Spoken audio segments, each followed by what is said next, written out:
आज दिनांक 30 जुलै. आजच्या प्रवचनाचा विषय राम करता हे जाणून चित्ती, जगात संत ऐसे वर्तती. जेथे मीपणाचे ठाणे तेथे दुःखाचे साम्राज्य असणे, हा आहे नियम.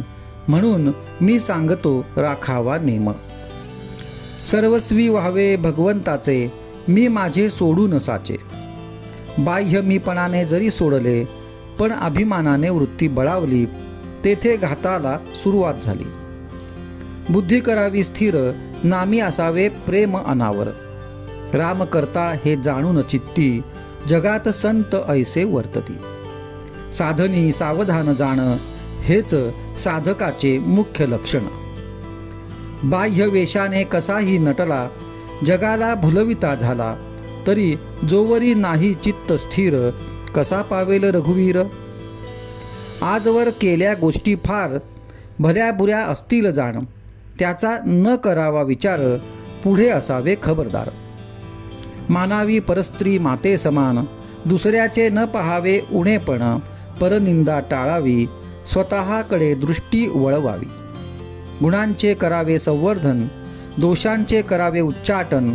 याला एकच उपाय जाण, अखंड असावे अनुसंधान. प्रपंच न मानावा सुखाचा, तो असावा कर्तव्याचा. वृत्ती असावी स्थिर, चित्ती भजावा रघुवीर. असा करा काही नेम, जेणे जवळ येईल राम. प्रपंचाची धरिता कास, दुःखची पावे खास. प्रपंच हाच आधार, प्रपंचाविण निराधार. ऐशी होईल ज्याची वृत्ती, समाधान न ये त्याचे हाती. तुम्ही सुज्ञ भाविक जाणा, एवढे ऐकावे माझे वचन.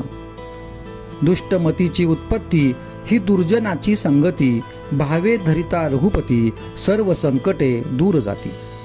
वृत्ती असावी खंबीर, ज्याचा आधार रघुवीर. दुर्जनांचे जैसे मन, पाषाणास न फुटे द्रव जाण. तैसे प्रपंची इच्छी जो सुख, जे आजवर कोणास न मिळाले देख. प्रपंचाचे दुःख जाण, ते मी पण असल्याची खूण जाण.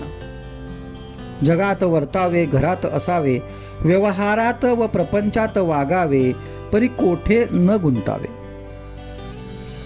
फार दिवसांचा वृक्ष झाला, घरातील घडामोडी दिसती त्याला. जैसे तोन सोडी आपले स्थान, तैसे वागावे आता आपण. ज्याचे घरी रामाचा वास, तेणे न राहावे कधी उदास. सदा राखावे समाधान, मुखी भगवंताचे नाम. आता प्रेम ठेवा नामी, कृपा करील चक्रपाणी. आता करा चित्त स्थिर, हृदयी धरा रघुवीर. रामा वाचून न आणावा विचार, हाच माझा आशीर्वाद. आजचा सुविचार. जेथे नाम तेथे राम, हा ठेवावा विश्वास. कृपा करील रघुनाथ खास.